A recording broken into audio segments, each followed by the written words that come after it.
ինչը որ ներկայացվել է դատարան պաշտպանական թիմի կողմից ուղղակի ջախջախվել է, հատիկ չկա, տող չկա։ Ինչ հիմնավորում էին ներկայացնում դատարանը։ Դե հիմա նորից չկրկնվենք, տարբեր բաներ են բերում։ Գտնում են, որ 12-րդ դասարանի աշակերտը պիտի կալանքի տակ գտնվի, բայց մի շարք առանձնապես ծանր հանցագործությունների մեջ մեղադրվող մարդիկ կարան վարչական հսկողության տակ գտնվել տնային կալանքի։ Ոչ մի բան հաշվի չառավ, ոչ մի բան, ոչինչ չի հաշվի առնվել։ Դե առանձին թեմա է, դրա շուրջ միջոցություններ համապատասխան կանեն։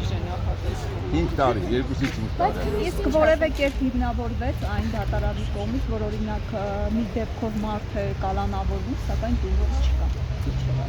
Ոչ, այդ հարցերը սաղ բարձրացվել են, բայց որևէ բան հիմնավորում չկա։ Հիմնավորումը հիմա մի բան է։ Պիտի կալանավորեին, թե չկալանավորեին կամ կիրառվեն այլընտրանքային խափան միջոցներ։ Դատարանը գտավ, որ միայն կալանավորումն է իզորու ապահովել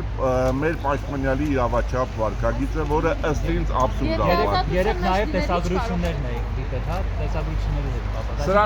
նախորդել էր առավոտ շուտ, նաև խուզարկության էին նորից կրկին մտել, մենք արդեն Ինչ-որ հայտնաբերել էին։ Ոչ, իհարկե ինչ կար, որ ինչ հայտնաբերեն, ոչինչ չկա։ Երկու անգամ։ Երկրորդ անգամ։